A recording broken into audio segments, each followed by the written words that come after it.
Y continuamos en este especial de la emisora cultural Universidad de Antioquia, Sistema de Radio Educativa, hablando precisamente del acuerdo general para la terminación del conflicto y la construcción de una paz estable y duradera en la coyuntura especial que se presenta este próximo domingo 2 de octubre.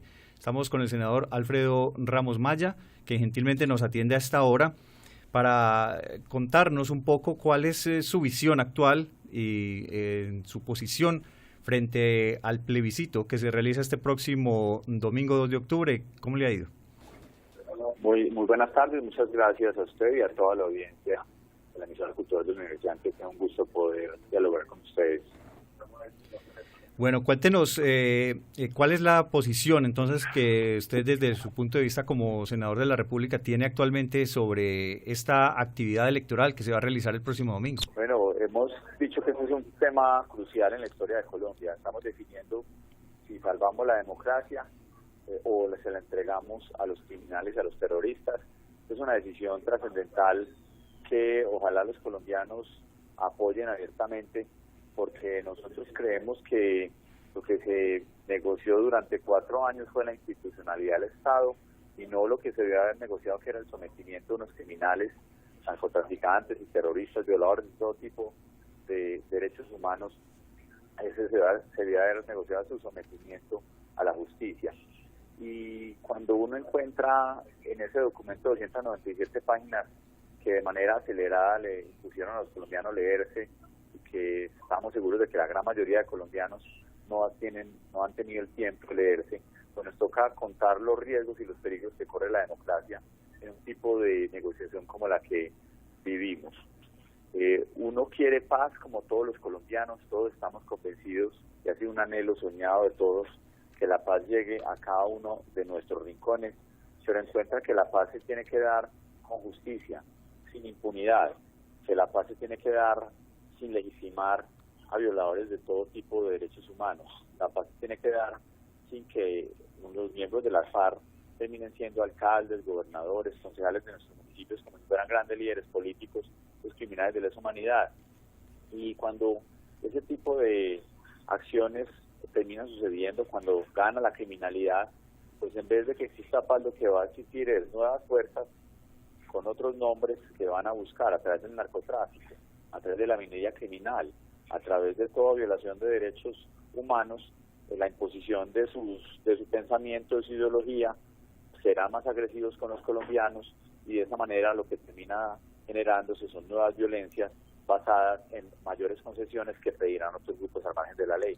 Entonces por eso decimos, hombre, bienvenido el diálogo con grupos al margen de la ley. Estamos dispuestos a someter, a aguantar, como hemos dicho, a tragarnos muchos sapos, pero definitivamente entregar la institucionalidad, entregarle tantas concesiones a grupos terroristas y criminales, lo que va a generar mayores violencias para Colombia y la derrota real de la democracia. En el aspecto de todo este acuerdo general, ¿cuál es el punto que usted subrayaría fue el más delicado en la negociación o con el que definitivamente no están de acuerdo? Pues existen unos temas fundamentales, sin entrar mucho al tema de forma, porque en 297 páginas se encuentra de todo tipo de información y de concesiones. Pues yo basaría en 4 puntos fundamentales. Lo primero es que los criminales de lesa humanidad van a terminar sin pagar un solo día de cárcel. Van a tener unas supuestas sanciones, pero dicen entre otras que nunca serán cárcel ni prisión, aunque sean de mucho menor tiempo. Eso es una impunidad disfrazada. Segundo, que criminales de lesa humanidad van a terminar siendo elegidos políticamente, entre otras, primero dándoles curules gratis, 10 curules, 16 adicionales donde van a tener una participación casi que exclusiva a través de escondidos movimientos sociales que son afines a la ideología de la FARC, y adicionalmente con una gran cantidad de prebendas políticas posteriores, entre ellas que los que están pagando penas puedan ser paralelamente congresistas de la República. Lo tercero que nos preocupa, que los miembros de la FARC han dicho que no tienen un solo centavo. Entonces estamos pensando qué va a pasar con la reparación de las víctimas. Las FARC, que son un grupo narcotraficante de minería criminal que ha secuestrado y extorsionado a tantos colombianos, dice que no tienen un solo centavo y casi que viven como monjitas de la caridad.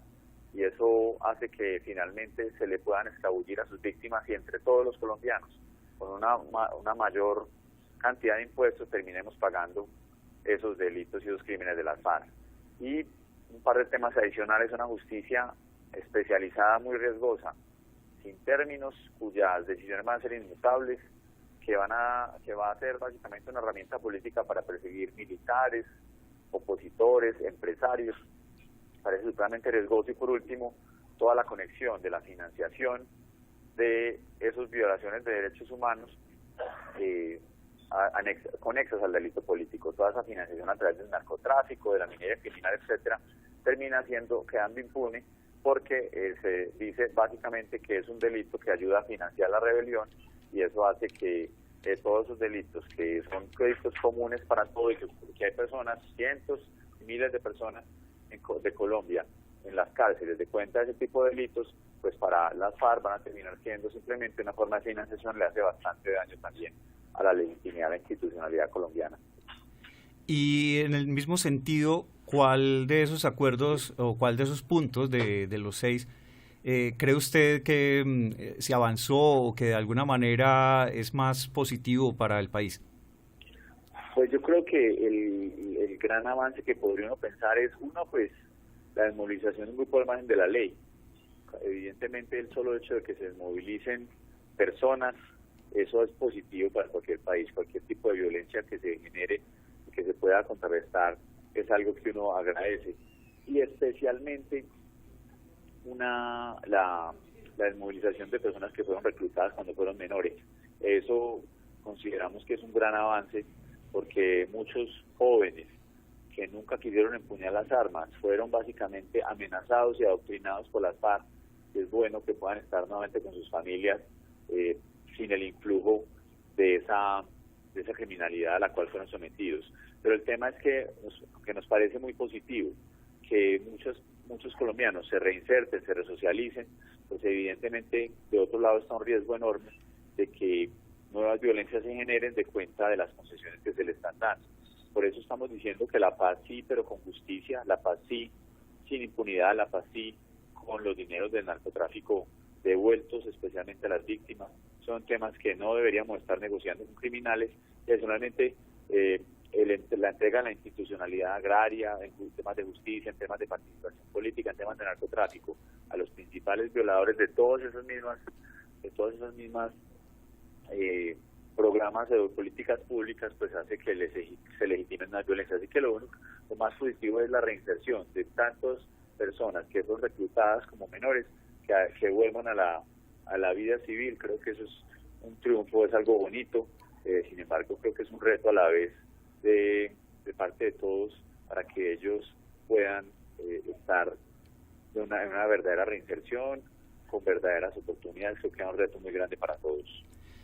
Se argumenta que pues los orígenes de la violencia en Colombia, y uno de los orígenes precisamente de las FARC hace 52 años, fue precisamente el problema de la distribución de la tierra, y precisamente no es gratuito que el acuerdo general empiece con este punto de política y desarrollo agrario integral.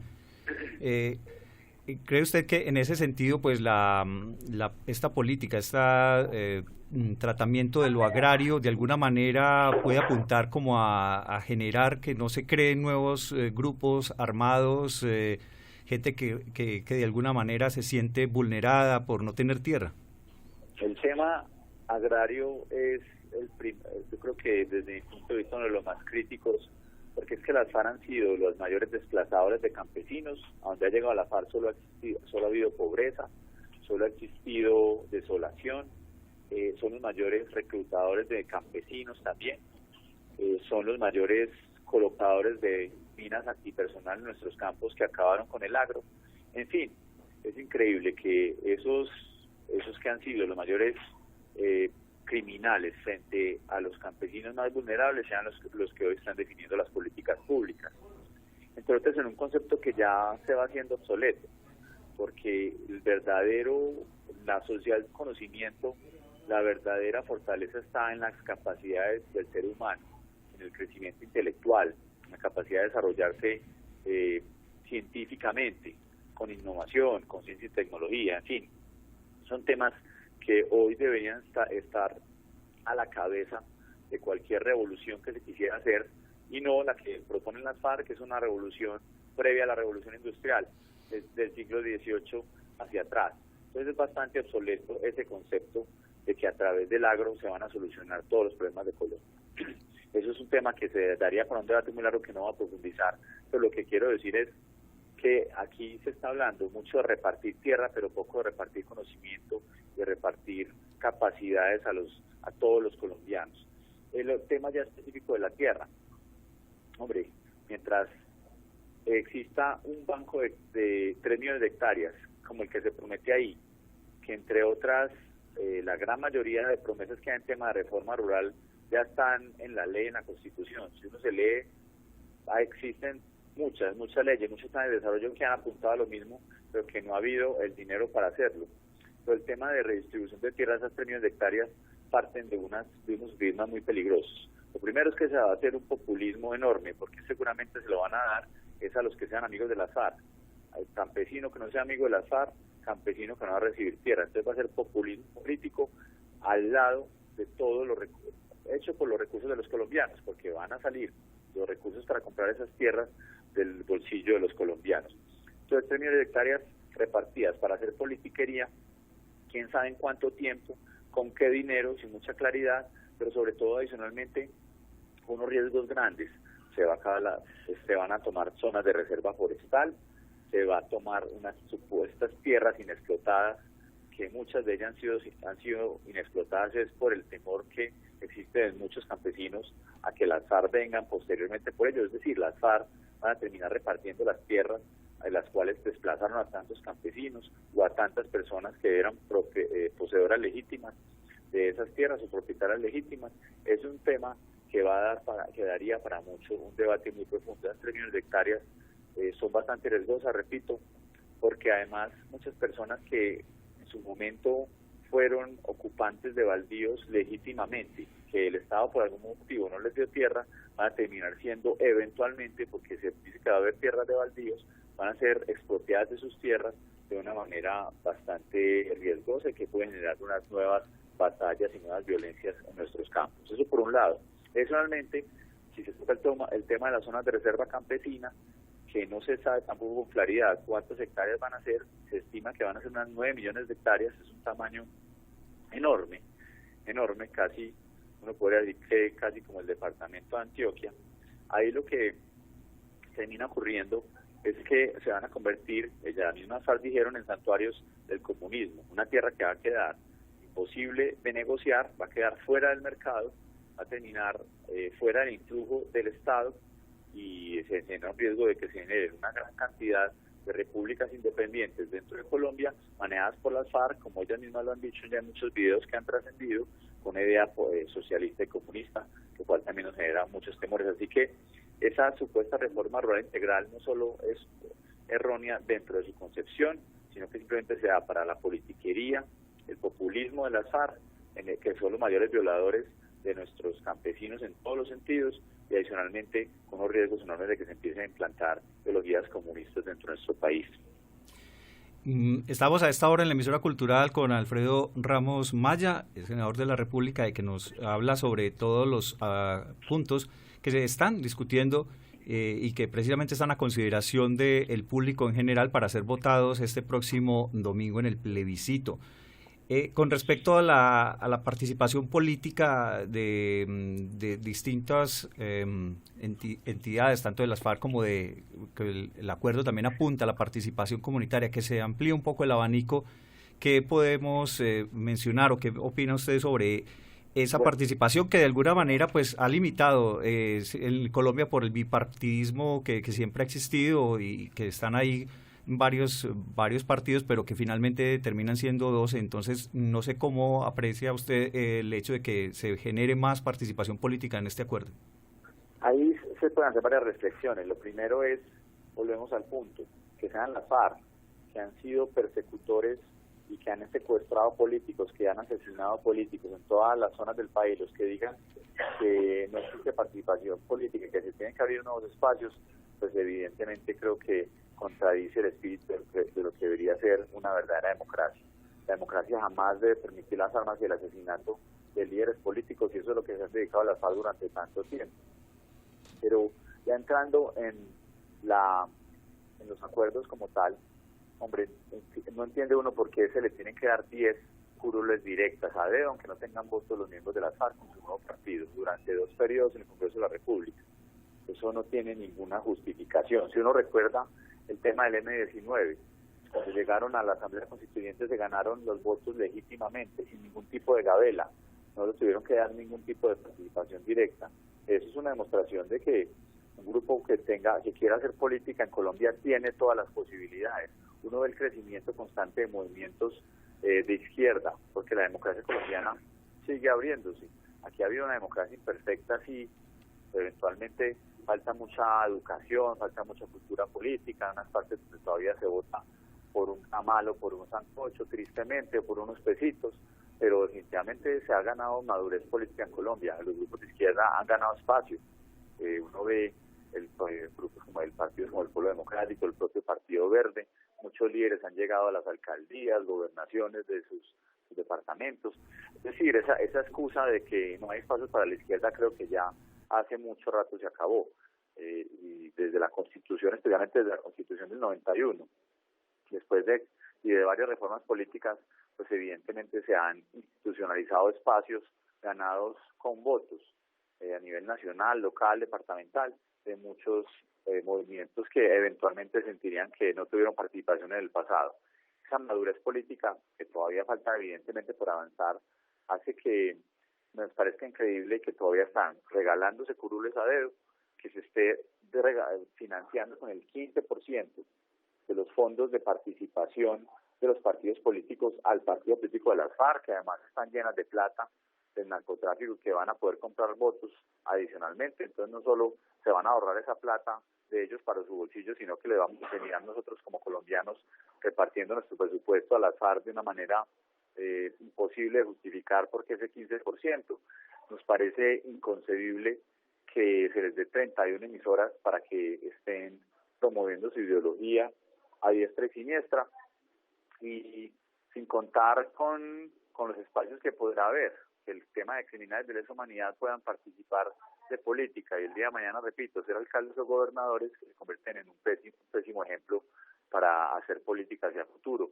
Hacer política es muy duro, convencer a los ciudadanos con el discurso, con argumentos es muy complejo, animarlos a participar por la decepción que existe de la política, y el hecho de que un partido, cualquiera él sea, tenga curules a dedo, además sin contar con la justificación histórica de los daños que le han hecho a la sociedad, pues genera también, repito, un mal precedente para que el día de mañana lleguen a pedir curules a dedo el ELN, las bandas criminales u otras fuerzas oscuras que en este momento puede que no existan, pero que aprovechen esas concesiones del Estado. Otro de los puntos polémicos es la solución al problema de las drogas ilícitas. En este sentido, pues hay 3 puntos fundamentales. ¿Qué reparos le puede usted señalar a este punto específico? Este es uno de los, tal vez, contradicciones más grandes. Las FARC, que es, como se ve, el segundo grupo más grande de cocaína del mundo, el segundo grupo que mueve más cocaína en el mundo, detrás de los del Medio Oriente, de esos grupos terroristas del Medio Oriente, que es una empresa criminal de las más rentables que existe en Colombia, terminan definiendo cuál va a ser la política pública de narcotráfico. Las FARC no van a entregar sus rutas, las FARC no van a entregar un solo centavo, no tienen obligación de entregar un solo centavo. Queda el delito del narcotráfico, por el cual están muchos colombianos en las cárceles, termina siendo conexo al delito político. Se habla de que se van a seguir cultivando droga en Colombia pese al aumento de cultivos tan grandes que hay, porque se está dando un supuesto beneficio medicinal a muchas de las plantas, aparece ahí, sin generar políticas públicas claras sobre el tema de consumo. Entonces lo que va a haber acá es que va a pulular la droga en nuestras calles, y las FARC, repito, que se enriquecieron y siguen enriqueciéndose a expensas del narcotráfico porque sus actividades criminales no han cesado. Puede que eventualmente hayan cesado los ataques a ciertas poblaciones durante un tiempo, pero otro tipo de criminalidad no ha cesado. Termina entonces imponiendo la política pública de drogas en Colombia, donde está, por un lado, la producción garantizada, entre otras, desde sus zonas de reserva campesina, y otro lado, un consumo cada vez mayor, porque se está permitiendo indirectamente el consumo de todo tipo de sustancias ilícitas. Repito, las FARC no entregan sus cultivos, las FARC no entregan sus rutas en el narcotráfico, las FARC no entregan el dinero del narcotráfico y terminan imponiendo la política pública. Otra victoria absoluta, una concesión inexplicable del gobierno de Juan Manuel Santos a los criminales de las FARC, a los mafiosos de las FARC. Varias de las agremiaciones que unen y que representan a las víctimas pues han manifestado el apoyo a los acuerdos y de alguna manera muchas de ellas manifiestan también el perdón a las FARC. ¿Qué opina de esa reconciliación o de esos perdones mutuos que se han presentado en los últimos días? Pues hombre, yo creo que esa es una decisión muy personal. La decisión de la víctima de perdonar creo que es un tema muy propio, uno lo entiende. Hay personas que se sienten bien en su corazón, que de alguna manera reconocen en otro no a su enemigo, sino frente a la persona que cometió un error. Eso es muy respetable. Lo que en ese juego no puede caer es el Estado, porque el Estado no está para entregar perdones, sino para imponer la justicia y defender el espíritu democrático, porque las penas no se dan. Imagínense que se pusiera entonces a depender la pena de lo que cada víctima dijera. Mientras que unos dicen que quieren perdón, otros dirán que quieren pena de muerte. Tampoco podemos llegar a ninguno de los dos extremos, porque el Estado tiene que ser legítimo en sus batallas y en sus luchas. Y entonces no podemos poner a depender de las víctimas, porque a los asesinos de lesa humanidad, a los criminales de lesa humanidad, por un lado, pues habrá unos que los perdonen y otros querrán verlos colgados en las plazas públicas, ahorcados, y no podemos poner entonces a depender eso de lo que definen las víctimas. El perdón es algo personal. Lo que sí queremos los colombianos es que se repare a las víctimas con el dinero de la criminalidad de las FARC. Habrá muchas asociaciones de víctimas con esa visión. Yo conozco otras con una visión completamente diferente. Y se necesita adicionalmente una verdad profunda de lo que sucedió en Colombia, no la verdad que nos van a decir las FARC con el interés de tener unas penas reducidas. Habrá que tener una garantía de no repetición en cabeza de las FARC y no del Estado, porque aquí en este sentido las víctimas quedan completamente indefensas, sin reparación, o a menos que la hagamos nosotros los colombianos con más impuestos. Las víctimas de las FARC terminarán siendo entonces indemnizadas, reparadas con los impuestos de los colombianos, porque las FARC dicen que no tienen dinero, con el riesgo siempre latente de las FARC de que si no se cumplen los acuerdos vuelven a las armas, como en un proceso extorsivo. Eso significa que no tienen una intención real entonces de verdadera paz en su corazón, y las víctimas terminan con una garantía de no repetición hecha por el Estado, y para nada se habla del compromiso de las FARC con la no repetición frente a las víctimas.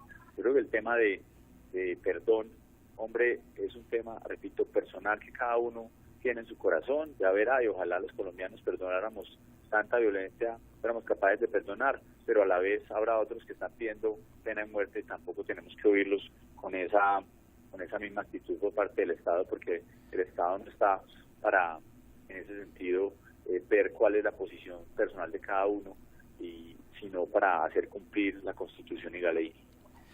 Congresista Alfredo, ya para ir concluyendo, usted como congresista de Antioquia, esta señal de la emisora cultural pues llega a varias subregiones del departamento. ¿Cuál es su perspectiva frente al sí o el no este próximo domingo en cuanto a lo que puede suceder? Es decir, si gana la opción del sí o si gana la opción del no. De hecho, aquí estoy en Yarumal, donde hay una sede de la Universidad de Antioquia, que también tiene más gran alcance de la universidad, por cierto. Y nosotros tenemos la expectativa, lo vemos en la calle, el fervor que existe por el no. Las personas se acercan con tranquilidad, con argumentos, con seriedad, con entusiasmo a decir que ellos van a votar por el no, y creo que esa es una percepción que tenemos en toda Antioquia. aquí hay una elección que es muy atípica en todos los sentidos, por la velocidad que se dio, por la falta de información, por el sesgo en la información, por la falta de garantías para el no, pero igual los ciudadanos por fortuna ya venían con mucha claridad de su posición frente a no entregar el país a los criminales, a no legitimar nuevas violencias, a no dejar impunes los crímenes de lesa humanidad y del narcotráfico como su principal fuente de financiación. Son temas que la ciudadanía tenía completamente claro y por eso damos con mucha tranquilidad esta batalla en las calles, lo hacemos de manera directa, austera, pese a todas las trampas que, repito, ha impuesto el gobierno, pese a que no se cumplió con la sentencia de la Corte Constitucional que exigía unos requisitos mínimos para que se llevara a cabo el plebiscito, entre otras, que las FARC no tuvieran armas, los cuales estarán en nuestros campos colombianos este domingo, pese a toda la advertencia que da por parte de la Corte Constitucional. En fin, pero la percepción completa es que en las calles el no viene en constante crecimiento y estamos convencidos de la victoria de este domingo. Y no lo decimos de manera simplemente por animada o entusiasta. Esto lo hacemos porque conocemos de primera mano lo que están sintiendo y viviendo los ciudadanos. Senadora Alfredo Ramos Maya, muchas gracias por su participación en este espacio de la emisora cultural Universidad de Antioquia. A ustedes muchísimas gracias por este espacio y siempre atentos estaremos para discutir los temas importantes a nivel nacional, local y departamental.